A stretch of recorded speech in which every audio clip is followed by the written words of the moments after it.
kako u svijetu, tako i u Hrvatskoj 2020. ispraćena je bez prevelikog žaljenja. Gotovo nitko ne želi da se ona ponovi, sve su nade s pogledom u budućnost. Unatoč epidemiološkim mjerama, potresu i ostalim nedaćama koje su nas snašle u prethodnoj godini, dolazak 2021. građani su ipak obilježili u većim hrvatskim gradovima. Ali o nikad tišem i čudnijem dočeku više Nataša Vidaković. Lani bogat vatromet, novogodišnji program, nastupi poznatih glazbenika, a ove godine potpuno druga slika. Građani su ponoć na središnjem Zagrebačkom trgu dočekali u skromnijem izdanju. Neki su sami organizirali vatromet, a ni nježnosti nije nedostajalo.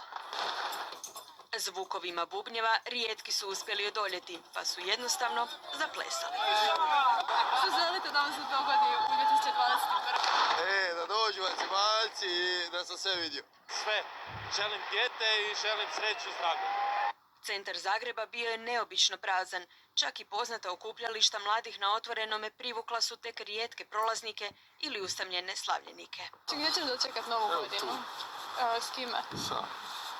Kako te si se odlučio slaviti vani?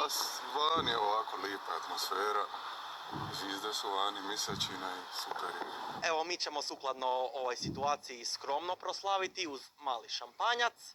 Bićemo na Zrinjevcu i poslije ćemo ići na Štrosmajerovo šetalište, pa tamo ćemo malo, možda koja cura bude bila i tako. Ljudi su partije zamijenili skromnim kućnim druženjima, a kafiće klubicama na Zrinjevcu. Ipak središte novogodišnje zabave bio je Cvjetni trg. Sve ostale godine sam dočekao kod kuće s bakom i rekao sam sad idealno vrijeme, vani je ekipa, potresi, pandemije, rekao ako neću sad izaći, neću nikad. Skromni dočeci i u ostatku Hrvatske. I Split je bio bez organiziranih koncerata i vatrometa, ali ne i bez Splićana na rivi. Mislim da će iduća godina biti još lipša, jer ako je nekome otvorila misli i pogled na život, to je bila 2020. Ne mogu reći da nešto previše uživan, ali nastojim taj privid nekako samo sebi dočarati. Evo, malo s prijateljima izašli smo vani i nadam se da će biti normalnije i sretnije. Nadamo se u čitavom svijetu, ne samo u Hrvatskoj. Riječki korzo tiši i pustiji nego ikad prije. Čudno je ne vidjeti mnoštvo ljudi u centru, slažu se Riječani. Pokušavamo održavati nekakvu atmosferu među nama jer očito ne možemo baš vidjeti ikakva druga lica po gradu osim naših. Čekat ćemo toplini svog doma sa najbližnjima i to je to. Nema veselja ove godine, nema ništa. Iduće će možda biti bolje. Umjesto na Stradunu, Dubrovčani su novogodišnju noć proveli također skromno, ali u dobrom društvu. Doma.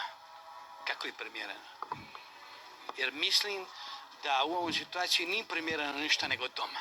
Jer uopće ne osjećaj da je Božićna Nova godina radi ove cijele situacije i to je to, ništa. Krug obitelji, prijatelji i to je to. Ali ono lijepo što nam je već 2021. donijela su prve bebe. Nakon one u Sisku, Rijeka je prvu bebicu dobila minutu iza ponoći, a 44 minute kasnije stigao je i ovaj dječačić u Splitu.